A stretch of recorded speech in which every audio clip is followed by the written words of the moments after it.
Bonjour à toutes et à tous, je suis Lise Wagner et je vous accueille dans ma série noire pour une canne blanche. Série noire pour une canne blanche, c'est le podcast qui vous fait découvrir les défis qu'affrontent quotidiennement les personnes qui, comme moi, voient le monde avec leurs mains et leurs oreilles.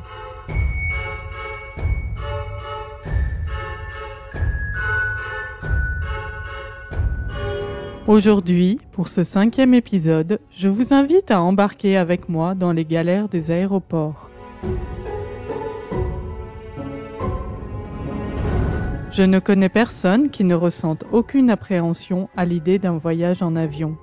L'excitation du voyage, l'attente à l'aéroport, la peur d'avoir oublié un document important ou d'avoir laissé une coupable paire de ciseaux dans son sac à main, la foule anxieuse, les douaniers austères, prendre l'avion est souvent une épreuve. Mais quand on a un handicap, contrairement à ce que l'on pourrait penser, c'est presque plus simple que de prendre le bus grâce aux services d'assistance présents dans les aéroports. À condition cependant que le personnel d'assistance soit humain et compétent, ce qui malheureusement n'est pas toujours le cas. Je vous propose d'embarquer avec moi, vous allez voir qu'il faut bien souvent serrer les dents.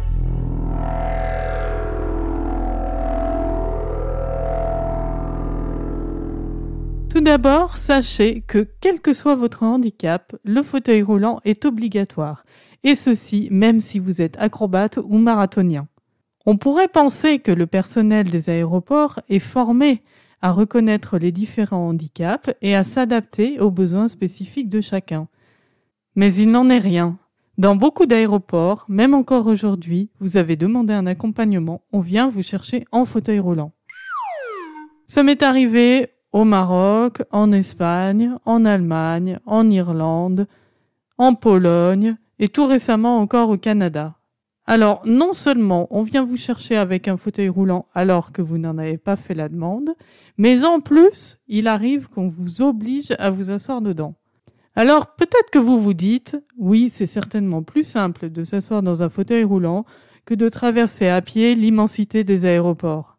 Moi, le fait de devoir m'asseoir dans un fauteuil roulant, ça me donne l'impression de devoir renoncer à toutes mes capacités motrices auxquelles je tiens tant.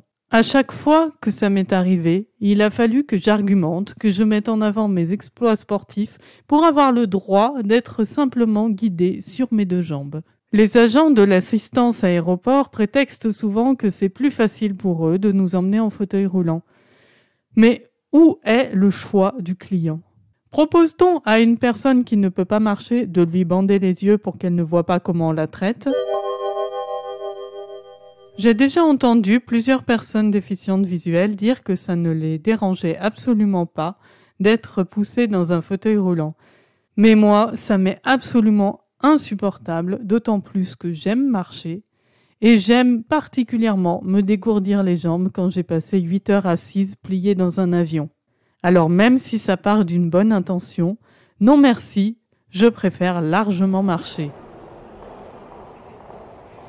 Une autre chose qui me fait sortir de mes gonds, c'est la manière dont on nous appelle, nous les personnes handicapées.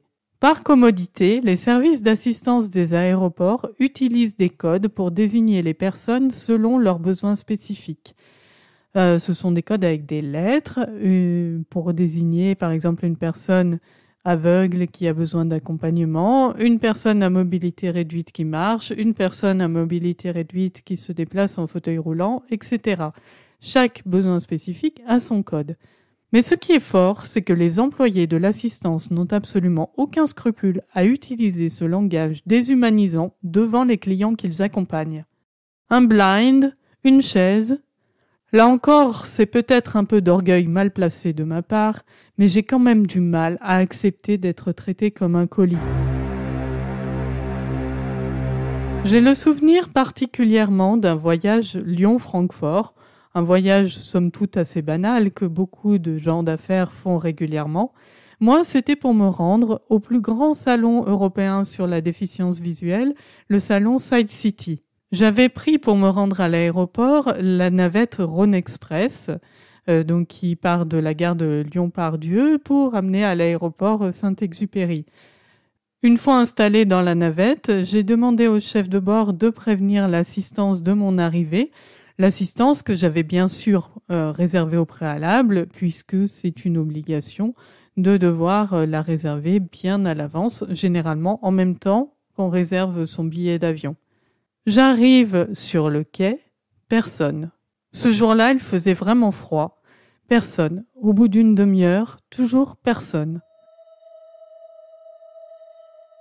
Au bout de plus d'une demi-heure, un homme arrive, pas un bonjour, pas un mot de présentation. Il m'attrape par le bras et il me dit « on y va ». Je soupçonne quand même qu'il s'agit d'un agent de l'assistance et comme je ne veux pas me mettre davantage en retard, je le suis sans protester. Et là, je l'entends annoncer dans sa radio « c'est bon, j'ai récupéré la blind ». Super, je suis donc une blind. À mi-chemin, sans doute parce qu'il était appelé ailleurs, il passe le relais à l'une de ses collègues. Je me retrouve passée de bras en bras, vraiment comme si j'étais un ballot de linge ou une simple valise.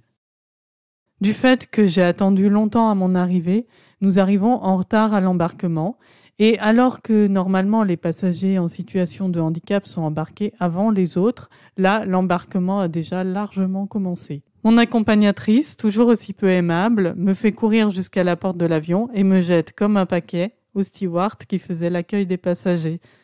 Alors que le steward m'aide à m'installer, je lui demande où est ma valise. Il me répond que ma valise n'est pas là et qu'elle a dû partir en soute. Ce qui est absolument impossible puisque je l'avais au moment du contrôle. Et entre nous, si je me suis cassé la tête à tout faire rentrer dans une toute petite valise, c'est certainement pas pour qu'elle parte en soute. Alors, le steward rappelle de justesse mon accompagnatrice, elle fait le chemin inverse et elle revient quelques minutes après avec ma valise qu'elle avait tout simplement abandonnée auprès de la porte d'embarquement. Alors, non seulement elle me traite comme un colis, mais en plus, elle oublie mon bagage. Toujours sur ce même vol, Lyon-Francfort, 2 ans plus tard, j'ai encore eu une belle mésaventure. Cette fois, tout avait pourtant très bien commencé. Il y avait bien quelqu'un qui m'attendait à la descente de la navette de l'aéroport. Pas exagérément poli, vous vous en doutez, mais je m'en accommode. Donc nous passons le comptoir d'enregistrement, le contrôle, mon accompagnateur m'amène jusqu'à la salle d'embarquement. Et comme nous sommes en avance, cette fois, il me laisse attendre et il me dit qu'il reviendra au moment de l'embarquement.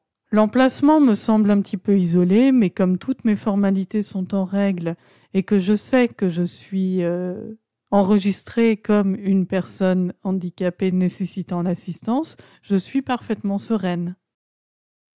Mais l'heure tourne et personne ne se manifeste. Comme j'ai déjà été dans ce genre de situation, j'imagine que mon vol doit avoir du retard. Je me rassure en me disant que de toute manière, je suis enregistrée, que les passagers handicapés bénéficient d'une attention particulière et qu'on ne va pas me laisser ici. Malgré tous les arguments que je me répète dans ma tête, l'angoisse commence à monter. Je me lève de mon siège et je commence à demander à la cantonade « s'il vous plaît, il y a quelqu'un ?» Mais personne ne réagit.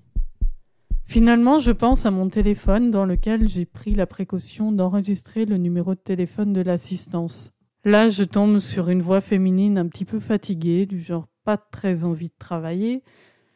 J'explique la situation. Et là, j'apprends à mon grand désespoir que personne n'est en route pour venir me chercher. J'ai bien fait d'appeler, elle m'envoie quelqu'un immédiatement. Mais lorsque l'employé arrive enfin, tout penaud, l'embarquement est terminé et l'avion est parti.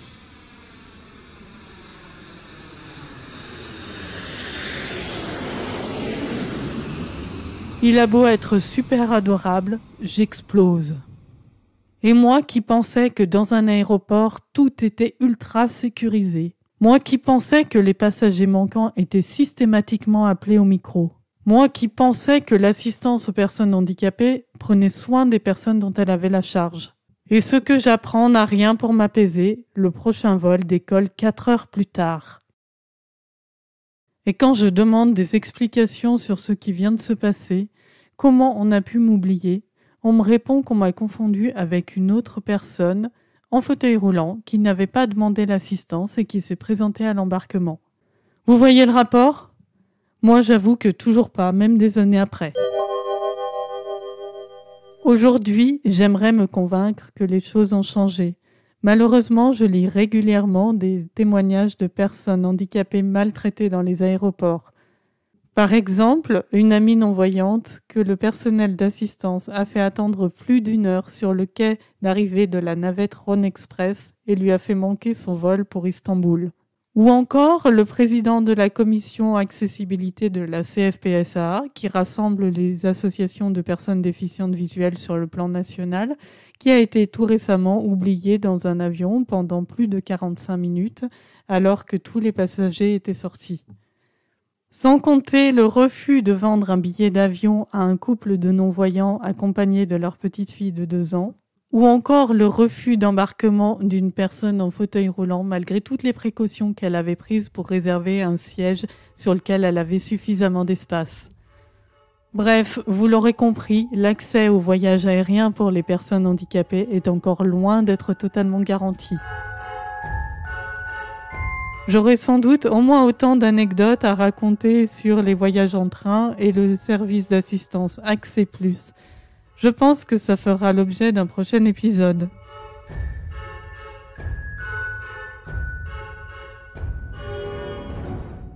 En attendant, je rêve d'un monde où les personnels d'assistance aux personnes handicapées seraient réellement valorisés, bien formés, bien payés. Un monde où ils ne seraient pas eux-mêmes maltraités, ce qui les rend forcément maltraitants.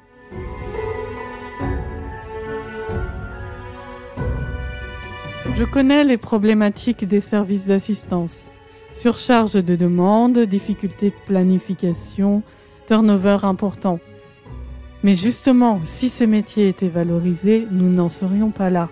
Je crois aussi beaucoup en la complémentarité de l'aide humaine avec les nouvelles technologies.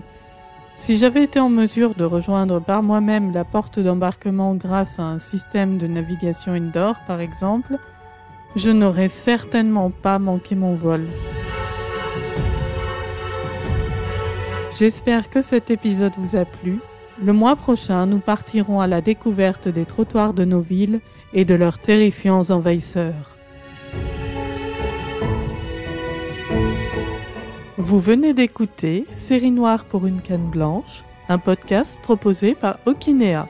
Vous pouvez retrouver tous les épisodes de la série sur le webzine Okinea, webzine.okinea.com et toutes les bonnes plateformes de podcast. Si cet épisode vous a plu, n'hésitez pas à le partager largement avec votre entourage.